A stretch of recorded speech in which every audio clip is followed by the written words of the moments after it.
Olá, gente, tudo bem? Vamos começar então mais uma conversa interessante hoje dentro da nossa série A Era do Clima, rumo à COP30. A COP30 é uma reunião no âmbito da ONU que vai ser realizada no mês de novembro na cidade de Belém. É a primeira vez que o Brasil cedia uma reunião dessa importância, né, uma reunião ambiental dessa importância, e é a primeira vez também que teremos uma reunião da ONU climática no âmbito amazônico. E hoje temos o prazer de receber o Rafael Segreira, ele que é da Schneider Electric, né, o presidente para a América do Sul da Schneider Electric. Rafael, muito obrigado por ter aceitado o nosso convite, é um prazer ter aqui conosco.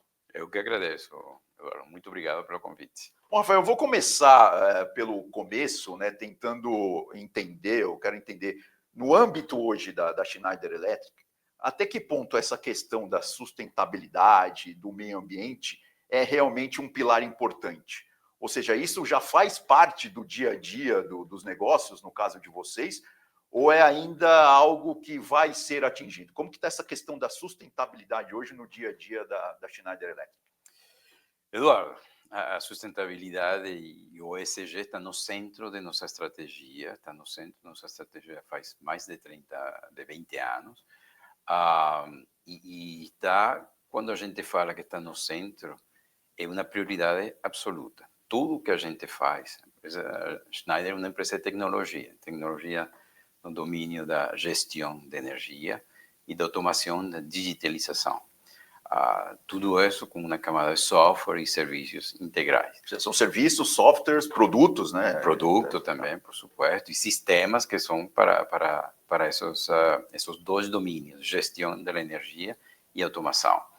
Então, tudo que a gente faz com o sentido de trazer para nossos clientes sustentabilidade, né? No fato de como que eles produzem mais utilizando menos, né? E para isso tem que saber medir seu impacto de sua pegada a carbono, né?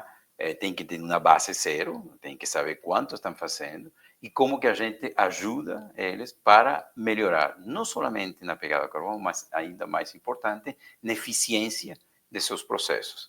E para isso o digital é fundamental. Ou seja, a questão é a gente usar a energia de uma forma eficiente, né? Ter eficiência nesse processo. Usar a energia, usar a tecnologia, usar os recursos em geral de uma maneira eficiente para ter essa sustentabilidade. E alcançar essa sustentabilidade é uma viagem, né? Isso a gente não chegou já, a gente tem metas que estão progredindo no tempo, e assim como o mundo está tentando de progredir, mesmo se a velocidade de progresso ainda não está onde deveria. Isso é uma questão interessante. Dá para falar que a gente está fazendo, a gente, o mundo, eu digo, né? Uma questão de realmente a transição energética está acontecendo, ou seria uma adição energética? Ou seja, que combustíveis fósseis não vão sair do horizonte tão cedo assim? Tem progresso, não tem dúvida alguma que tem um progresso, tem uma conscientização, tem uma mobilização, não há dúvida a respeito. Mas o grande desafio é essa velocidade. Agora, sobre os combustíveis fósseis, vamos a sair, não vamos a sair, a gente fala de matriz energética, como que essa matriz pode ser ainda mais favorável também. As nações estão buscando uma segurança energética, na confiabilidade energética, e tentam depender menos desses fluxos, e buscar essa independência. Você vai precisar, seguramente, vai precisar ainda de uma matriz onde os fósseis vão todavia jogar um papel importante. Para a segurança energética. Para a segurança energética. Então, não tem jeito. Acho que no curto prazo, no mediano prazo, vai fazer parte disso. Agora, não é o vilão. Sim, a energia fóssil produz excesso de CO2, mas os produtores também estão fazendo muitos esforços, alguns mais que outros, esforços para produzir tendo menos impacto, diversificar a sua matriz também, né, de produção. Estão eletrificando processos para ter menos impacto também. Então, eu acho que a suma de conjuntos, só que a demanda está crescendo, a demanda vai continuar a crescer, seja por demographics, por os números de pessoas no mundo, mas também por muito que tem que ver com o desenvolvimento da economia em geral. Então, há uma demanda que cresce, essa matriz energética tem que ser mais confiável, tem uma evolução, ok? E aí onde eu sempre, e Schneider é muito vocal sobre isso, a importância da eficiência no uso dessa energia. Então, não é só a produção, o tipo de energia que se produz, como que se produz, mas também o uso eficiente da energia, que a gente acredita que tem um maior impacto também nessa sustentabilidade. Tá certo. Agora, Rafael, a gente está aqui, claro, essa série, né, rumo à COP30, exatamente porque a gente vai ter esse evento importantíssimo no final do ano aqui no Brasil. E aí eu queria também perguntar para você essa questão da sua expectativa em relação a esse evento, sendo, claro, aqui no Brasil, sendo no âmbito amazônico, né? Como, claro, você, como CEO da Schneider Electric, uma empresa, claro, que tem tudo a ver com essa questão da sustentabilidade, como que você está vendo esse processo? Ou seja, ele realmente está acontecendo a contento ou existe muita expectativa à toa, no caso específico das negociações no âmbito da COP? Eduardo, eu tenho quase 6 anos no Brasil. Naturalmente, sou optimista, mas acho que o entusiasmo brasileiro já me invadiu completamente. Então, eu sou optimista. Mas sou optimista sem ser naif. Assim, por quê? Porque eu estou percebendo e estou participando e estou vendo a mobilização que a nação está fazendo para essa COP. Então, eu acho que, primeiro, um momento, assim, como poderia falar, um momento de grandíssima importância para o planeta e para o Brasil, em consequência, como país host desse evento. Há que lembrar que o Brasil está sendo o host, desculpa aí meu inglês, mas... Não, está sendo, está recebendo. Está recebendo essa COP. O anfitrião. É o anfitrião da COP e foi já anfitrião do G20, do B20. Então, você tem uma certa continuidade. Agora está lidando com os BRICS também. Então, tem uma continuidade importante e o Brasil está nesse rol fazendo um grande jogo. Quando você vê os líderes que estão nomeados, seja o embaixador Correia Lago, seja a Anatoni, o champion Dan Yospi, você vê que estão pondo um calibre bom para liderar isso de uma maneira importante. Eu tive a oportunidade de conversar com eles já e eu acho que é verdade que estão fazendo um grande esforço. A seleção do Belém tem razões, ok? Eu acho que vai acontecer em Belém, vai ter um impacto positivo, tem desafios, tem um monte de desafios. De logística, infraestrutura. Tudo bem, todo mundo está sabendo isso, não vou entrar nesse detalhe, mas vai ser aí, vai acontecer aí, e acho que é importante que o mundo veja também a realidade do que é a Amazônia. Você não pode falar da Amazônia e nunca conhecer a Amazônia. E a Amazônia tem muitas caras. A Amazônia tem várias muitas Amazônias, caras, entendeu? Então, acho que é importante. Então, tem uma continuidade, tem um lugar importante. Agora, como que a sociedade e o planeta em geral vão aproveitar dessa oportunidade? E eu acredito que essa intencionalidade que tem agora de mostrar casos concretos, uma COP de ação, uma COP da virada, uma COP que pretende e está buscando ter um impacto real, com decisões reais, mas que já estamos fazendo que funciona, que não funciona, e que temos que fazer. Vou te dar um exemplo concreto disso. Há uma iniciativa, não sei se você está sabendo dessa iniciativa da CNI. Sim. Estamos falando do mundo industrial do Brasil. A CNI e seus líderes tiveram uma iniciativa que eles chamam de Sustainability Business Cup. Grupo de empresas, está liderado por o Ricardo Mussa, onde o Ricardo chamou um grupo de líderes, CEO, para liderar vários streams, vários pilares desse, para ter uma contribuição, né, e umas recomendações para a COP, muito concreta. E a base fundamental é que o mundo privado é responsável de 80% da geração da geração de emissões. Então, a gente tem um rol que jogar aí. Claro. E tem um impacto fundamental na como que isso vai se articular. O business privado é pragmático. E para que seja sustentável no tempo, tem que ter um benefício para todos. Tem que fechar contas. Tem que fechar contas. Tem que fechar contas. E tem muitas coisas que estão fechando contas. Okay? Agora, essa iniciativa, falo dessa porque é uma iniciativa que eu, como eu falei, tenho a oportunidade de liderar um dos streams. É um stream people, a gente fala de green skills, das competências verdes, que são fundamentais para esse sucesso, porque não é só tecnologia. É tecnologia e como que a gente utiliza essa tecnologia, como que a gente vai explotar essa tecnologia também, seja no setor do agro, seja no setor da transição energética e todas as empresas de transição energética, ou transformações, infraestrutura, bioeconomia. Ao final, são sempre pessoas, claro, ok?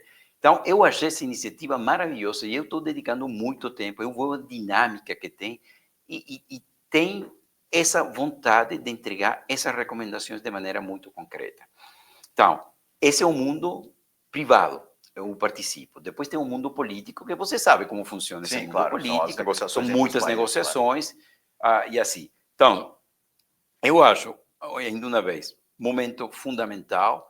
Acho que os líderes selecionados são líderes de primeiro nível, que as instituições ou as agrupações, particularmente do setor privado que a gente vem, não é só o Brasil, é uma iniciativa que é do Brasil com o resto do mundo, são empresas globais, a empresa originalmente francesa, mas os outros membros que estão participando são de outras partes do mundo também. E a ideia é que essa iniciativa seja permanente nas próximas COP também, entendeu? Então, eu acho momento especial, evento especial é fundamental para a humanidade e um momento bem particular com as tensões geopolíticas que você sabe que a gente está vivendo, com as tensões econômicas também. Então, é ainda mais importante, porque estamos falando do futuro do planeta, mas o futuro também das pessoas. Uma coisa interessante também que estou achando é que a intenção de trazer todos esses tópicos o mais baixo possível também. Traduzir isso para o grande público. Obrigado. É exatamente isso. Tradução no grande público. Impacto que isso tem em mim, como pessoa, em minha família, em meu negócio. Como que isso vai ter um impacto e como que eu tenho que conseguir que essas pessoas sejam também favoráveis a essa agenda do mundo. Tá certo. Bom, e se a gente for fazer essa ligação, né, entre energia e Amazônia, por exemplo, tem exemplos concretos, por exemplo, hoje dá para dizer que a energia verde ou a energia renovável está chegando lá para a população da Amazônia, seja nas cidades ou no interior? Olha, eu gosto muito de uma iniciativa da Schneider, vou falar neste caso, mas tem muitas outras, não?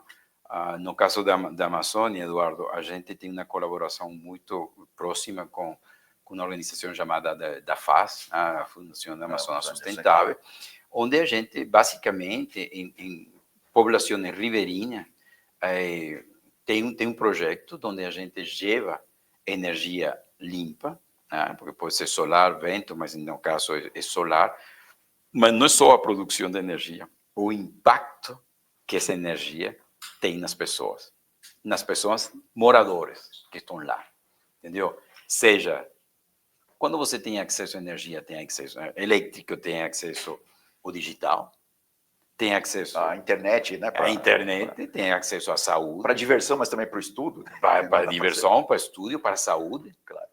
Claro, para negócios. Né?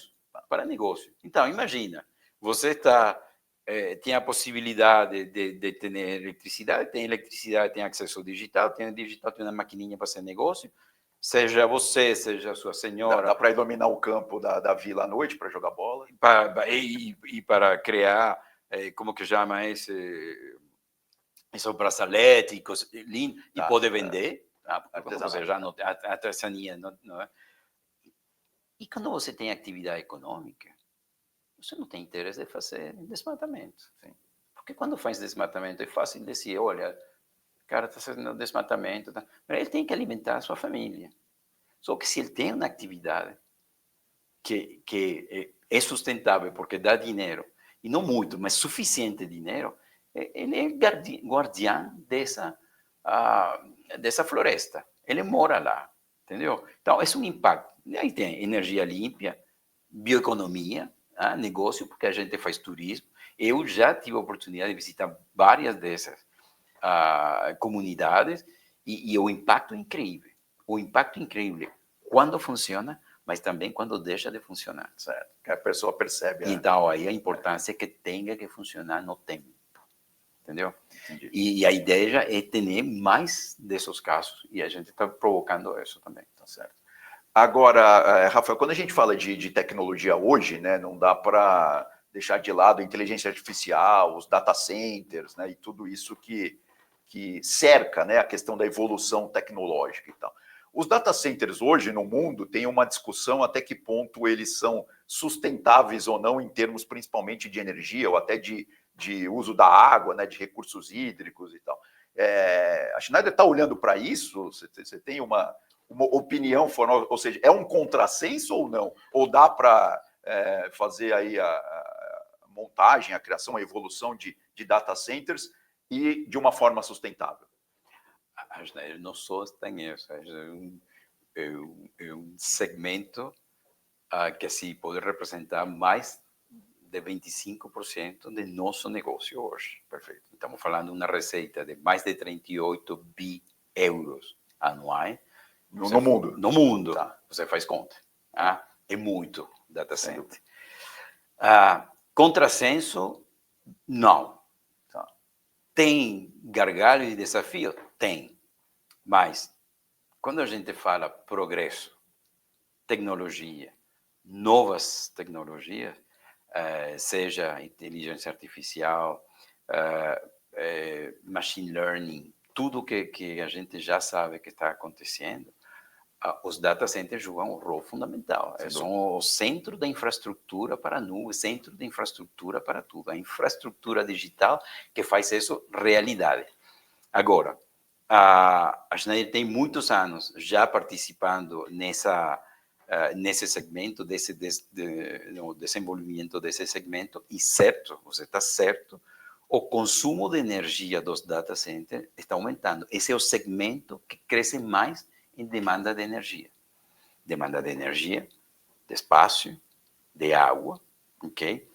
Só que... A água, no caso, é para refrigerar o sistema. Sim, mas tem refrigeração, mas tem novas tecnologias também, muita coisa que está avançando, a Schneider está participando com players globais, como a NVIDIA e outros, para optimizar ao máximo o uso, não só de energia, mas também da água, ok?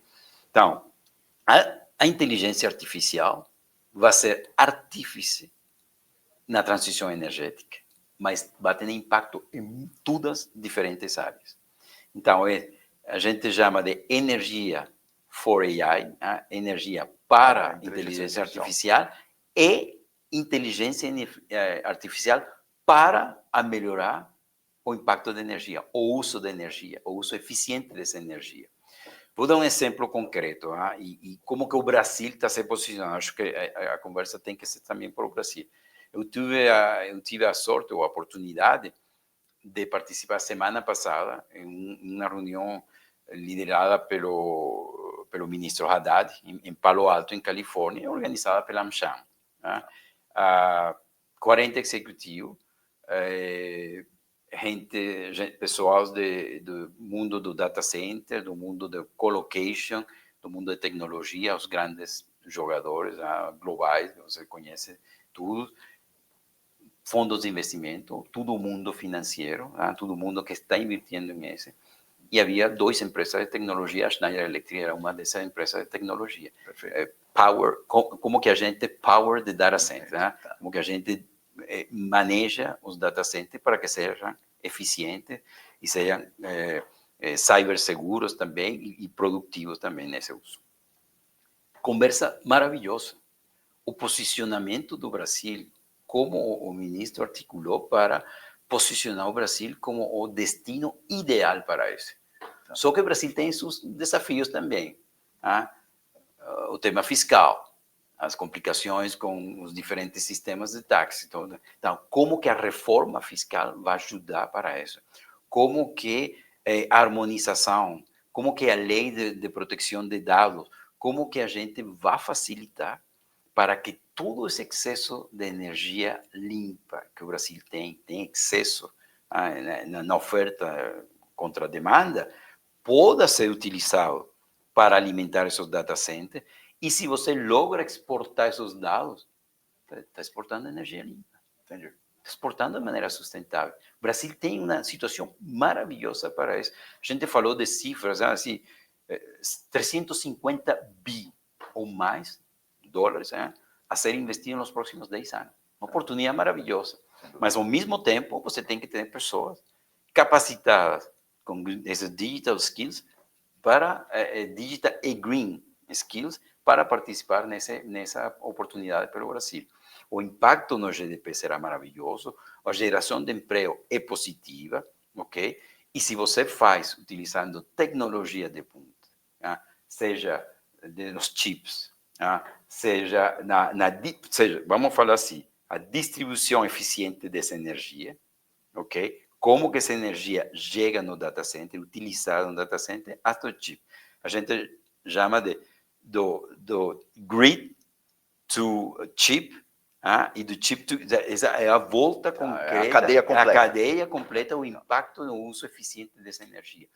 Esse é o negócio da Schneider Electric. E o Brasil tem essas ferramentas hoje? O que precisa ser resolvido aí para isso realmente ser deflagrado? Essa era a discussão, como que a gente resolve isso, e tem a proposta de diminuir as tarifas também de importação disso, porque para poder ser competitivo, você não pode carregar 27%, 30% do imposto para a importação dos chips de GPUs, as tecnologias que são referentes, então, porque perde competitividade. O grosso são os chips, né? O grosso são os chips, sim, mas o grosso da construção são os chips, mas o grosso da operação é a energia. 70% do custo da operação é energia. Entendeu? Então, um data center, para ser eficiente, precisa, então, de uma gestão de energia top. Precisa ter fontes energéticas próximas fontes e energéticas eficientes. Limpas, temos, ok? Mas um consumo de primeira, com tecnologia, seja para refrigeração, seja para distribuição, seja para proteção da infraestrutura elétrica de primeira linha. E isso a gente tem. Agora, falando ainda de tecnologia, Rafael, de inovação e tal, porque, claro, a evolução tecnológica, se a gente olhar para as últimas 2 décadas, para fazer um recorte mais fácil das pessoas entenderem, evoluiu demais, né? Uma transformação atrás de transformação e tal. E vocês, claro, que estão olhando para isso, né? Para essas fronteiras aí tecnológicas, o que esperar de coisas disruptivas aí nos próximos 5 ou 10 anos? Olha, dá para fazer esse exercício? Há muita coisa que está acontecendo. Assim, eu não vou falar, mesmo se tive oportunidade, aí estava com o pessoal da NVIDIA, das evoluções que estão tendo os GPUs, mas vou falar, por exemplo, a parte grossa de consumo é o sistema de refrigeração. Tá? O sistema de refrigeração, a gente tem hoje assim, sistemas muito mais modernos, onde você consome muita menos água, muita menos energia, e é muito mais eficiente, um espaço onde a intensidade e do consumo elétrico é muito mais forte por essas novas tecnologias de GPU. Tá. Então, os avanços que a gente vinha desenvolvendo de maneira orgânica, interior, mas também outras empresas, startups que estão fazendo, a gente está integrando muitas delas, a melhor dela, reconhecida por o mercado, agora faz parte da Schneider Electric. Então, muita coisa na área mecânica, fluido, para um data center muito mais eficiente. Na área o que a gente chama de New Energy Landscape, o novo ambiente elétrico. Como que vai fazer? E você vai ver que muito da energia que é de tipo AC, corrente alternativa, como que vai se misturar com corrente direta também, para mais eficiente, para um consumo melhor. Depende da aplicação. Não é uma substituição completa, mas isso vai ter um impacto enorme nos produtos, nos sistemas, na evolução também. A maneira de medição disso. Então, eu acho que é fascinante, realmente, Eduardo, o que vem para os próximos anos. Eu sou muito triste também, como sou optimista, também sou triste quando você vê a quantidade de energia que é produzida e o desperdício, o waste dela, que pode chegar até 60%, sabe? Não pode ser. Então, a gente tem que adotar com mais velocidade tudo o que tem a ver com essa eficiência energética, porque não é só produzir mais limpo. Se você consome melhor, mais eficientemente, não precisa tanta geração também. Entendeu? Entendi. E tem perda desde a transmissão, a distribuição e no consumo também. Claro. E essas tecnologias hoje já podem reduzir o impacto também de CO2 de mais de 2/3, mais de 60%. Entendi. Entendeu? Então, velocidade da adopção, demonstrar com caso concreto como o retorno desse investimento. Porque tudo isso, claro, tem a questão econômica. Precisa. Então, quando eu escuto, às vezes, economistas, ou não sei, fala, não, mas a sustentabilidade é muito custosa, gera inflação. Não, mas eu não vou culpar ele, vou culpar provavelmente a gente que não está comunicando suficientemente esses casos. E essa COP que você está falando, essa COP tem que mostrar casos concretos do impacto, não só ambiental e social, mas aún mais impacto financeiro. Lembrando que assim, eu estou fazendo essa pergunta porque a Schneider, claro, tem uma história ligada às evoluções tecnológicas gigantescas. Sei lá, primeira locomotiva a vapor da França foi 1838. Se a minha pesquisa aqui não está errada, Tá certo. Outra segunda mais cerca, assim, nos anos, a princípio do 2000, quando a internet estava, a gente foi o primeiro em trazer a internet para o que a gente chama de factory floor, que a gente chamou isso de transparent ready. E a ideia é trazer todo o protocolo de internet para falar. Antes era impossível. Hoje, quando você fala da nuvem, e a gente fala do floor to the cloud, é isso, você tem a possibilidade hoje de uma comunicação dos produtos que são conectados, trazendo essa internet no chão, onde estão as máquinas, e que pode ter uma automação predial precisa, seguramente, o que a gente chama de automação on the edge, mas a possibilidade de ir diretamente à nuvem e aproveitar todo esse impacto o power computing que dá a nuvem também. Tá certo. Agora, você estava falando da COP, né? Voltar um pouco para o tema da COP, essa coisa de a gente conseguir, e ao papel também do jornalismo, né? De empresas de comunicação, como é o caso aqui do Estadão, de traduzir, né, tudo o que está acontecendo, né, em termos mundiais, nas reuniões, dentro dos gabinetes. A gente tem que traduzir cada vez mais isso para a população. É claro que isso tem muita discussão aí, né, do ponto de vista de comunicação e tal. Não tem uma receita exatamente para isso. Mas você acha que isso está sendo feito de alguma forma ou ainda tem muito que avançar para as pessoas realmente entenderem que estamos vivendo uma emergência climática? Tem muito que avançar ainda, não tem jeito.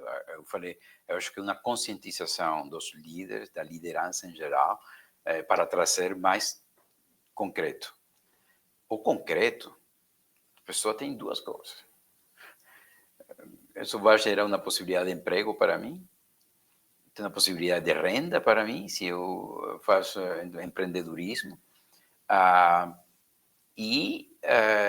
Como que isso me afeta em meu dia cotidiano? O impacto está, pode ser a chuva, não, mas sempre a gente tuvo chuva, mas a resiliência, a previsibilidade das coisas, como que a gente ajuda as pessoas a entender que essa mudança climática vai ter um impacto em todos os ambientes e como que tem que se preparar.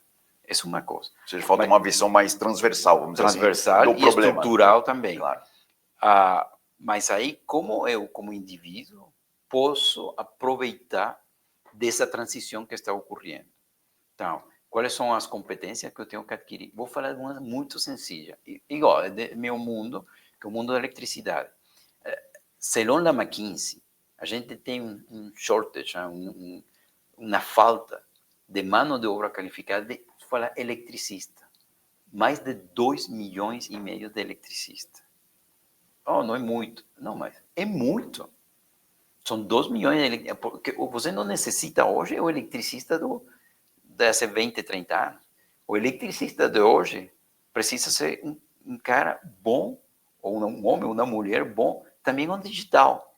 Porque a eletricidade é digital. Quando a gente fala, lembra que esse papo que a gente já estuda, eletricidade 4.0, que é a convergência do mundo elétrico com o mundo digital. Essa convergência é o que a gente chama de eletricidade 4.0.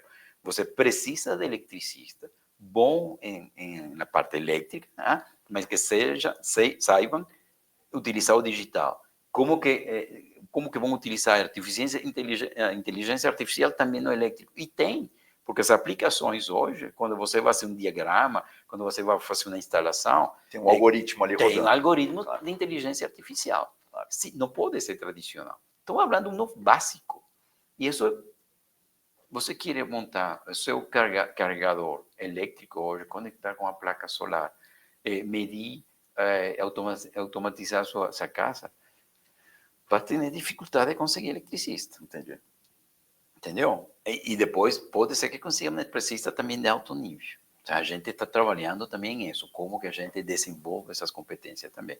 Então, isso para falar de potenciais empregos. Isso vai ter um impacto, toda a transição energética, toda a transformação digital, tudo o câmbio climático, todas essas grandes tendências têm impactos negativos.